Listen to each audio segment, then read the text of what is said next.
தமிழ் சினிமாவில் நம்ம கேப்டன் விஜயகாந்த் அவர்கள் பல டைரக்டர்களோடு ஒர்க் பண்ணிட்டு இருந்தாலும் ஸ்டார்டிங்கில் அதாவது 80s காலகட்டத்தில் பார்த்தீங்கன்னா அதில் ஒரு முக்கியமான டைரக்டர் பெயரை கண்டிப்பாக நாம் மறக்க முடியாது. அவர்தான் டைரக்டர் ராம நாராயணன். அவருடைய டைரக்ஷனில் கேப்டன் விஜயகாந்த் அவர்கள் நடிச்சிருக்காருன்னு சொன்னால் உங்களால் நம்ப முடியுதா? ஆமாங்க, இவங்க 2 பேரோட வெற்றி கூட்டணியில் பல படங்கள் வெளிவந்திருக்கு. அந்த படங்களோட லிஸ்ட்டை தான் இந்த வீடியோவில் ஃபர்ஸ்ட் பார்ட்டாக நாம் இப்போ பார்க்க போகிறோம். கேட்கறதுக்கே சுவாரஸ்யமாக இருக்குல்ல? சரி வாங்க வீடியோக்குள்ளே போய் பார்த்துடலாம். 1981 ரிலீஸ் ஆன சிவப்பு மல்லி அப்படிங்கிற படத்துல தொழிலாளர்களின் உரிமைக்காக போராடும் இளைஞனாக விஜயகாந்த் அவர்களை ஒரு வித்தியாசமான கேரக்டர்ல நடிக்க வச்சிருப்பாரு டைரக்டர் ராம நாராயணன். சமூக நலனை மையமா வச்சு உருவாக்கின இந்த படம் மக்களிடையே நல்ல வரவேற்பை பெற்றிருக்கு.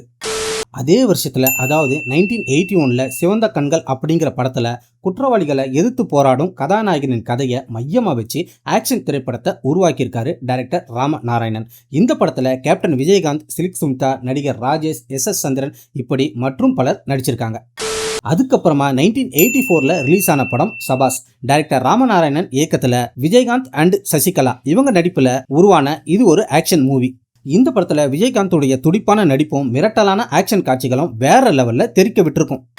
அதே வருஷத்துல அதாவது 1984 வேங்கையின் மைந்தன் அப்படிங்கிற படம் ரிலீஸ் ஆயிருக்கு. வில்லேஜில் எடுக்கப்பட்ட ஆக்ஷன் கலந்த இந்த படத்துல விஜயகாந்த் மக்கள் நாயகனாக நடித்து தன்னுடைய இமேஜை வேற லெவலுக்கு கொண்டு போயிருப்பாரு. இவருக்கு ஜோடியா நடிகை நளினி நடிச்சிருக்காங்க. டைரக்டர் ராமநாராயணன் விஜயகாந்த் கூட்டணியில் இந்த படங்கள் மட்டும் இல்லைங்க, இன்னும் பல வெற்றி படங்கள் தியேட்டர்களில் ரிலீஸ் ஆயிருக்கு. அந்த படங்களை பற்றி தெரிஞ்சுக்கணும்னா கமெண்ட் செக்ஷனில் பார்ட் 2 அப்படின்னு டைப் பண்ணுங்க.